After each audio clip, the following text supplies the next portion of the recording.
Peut-être l'une des principales informations du jour, ce discours choc du Kremlin. Alors on n'est pas habitué à ce que Vladimir Poutine ou ses proches fassent le récit du réel avec le scrupule, la méticulosité, le souci du détail qu'on pourrait demander. Mais là, ça va carrément au-delà lorsque Sergueï Lavrov, le ministre des Affaires étrangères, parle de solution finale, lorsqu'il dit l'Occident, c'est Napoléon, c'est Hitler, et aujourd'hui, c'est le même registre que Napoléon ou Hitler, c'est-à-dire des gens qui veulent abattre la Russie, des gens qui veulent soumettre la Russie dans cette guerre, nous ne faisons que nous défendre.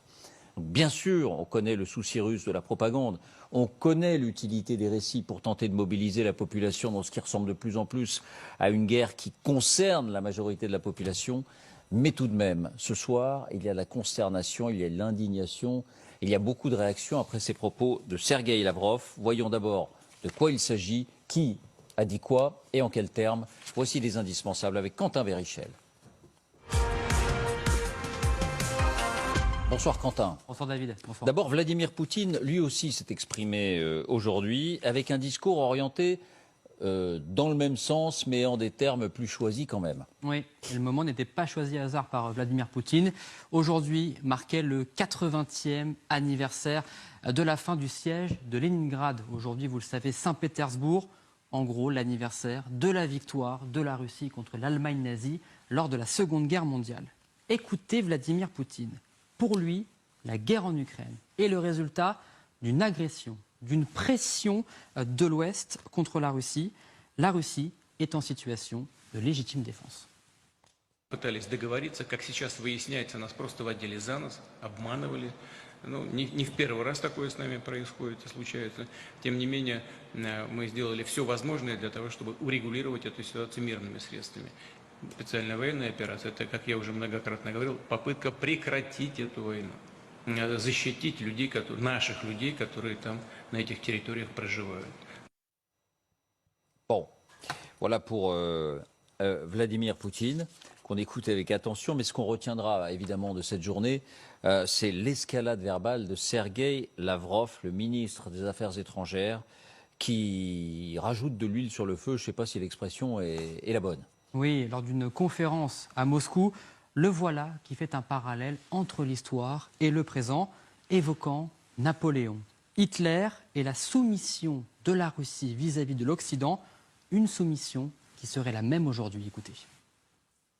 Как Наполеон мобилизовал практически всю Европу против Российской империи, как Гитлер мобилизовал, захватил и поставил под ружье большинство европейских стран и бросил их против Советского Союза. Сейчас тоже Соединенные Штаты сформировали коалицию из практически всех европейцев, входящих в НАТО, да и не только входящих в НАТО, из членов Евросоюза тоже, и через Украину по доверенности ведут войну против нашей страны.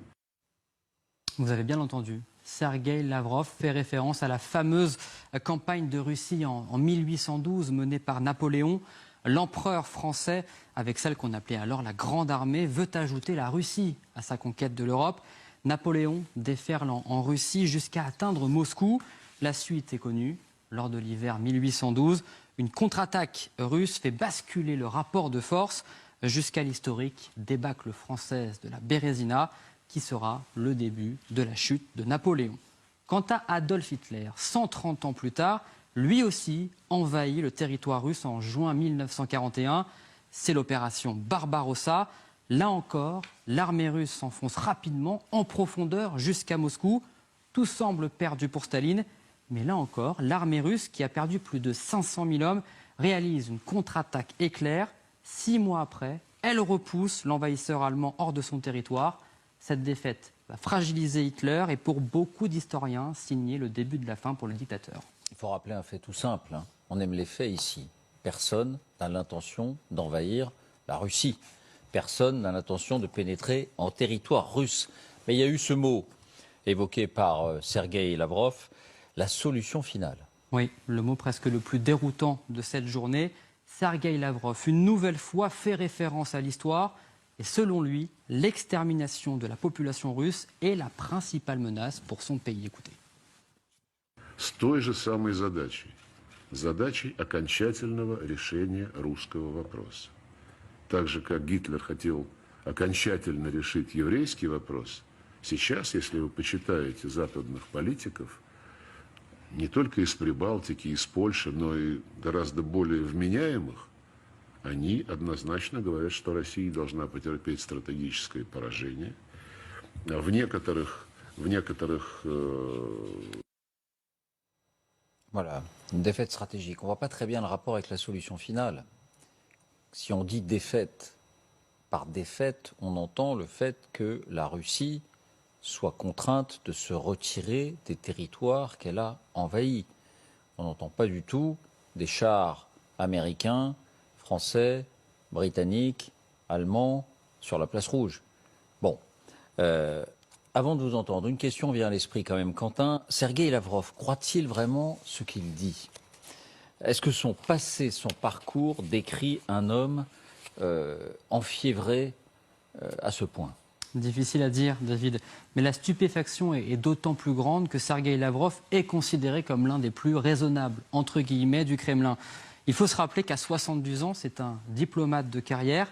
Il n'a jamais été considéré comme proche de Vladimir Poutine.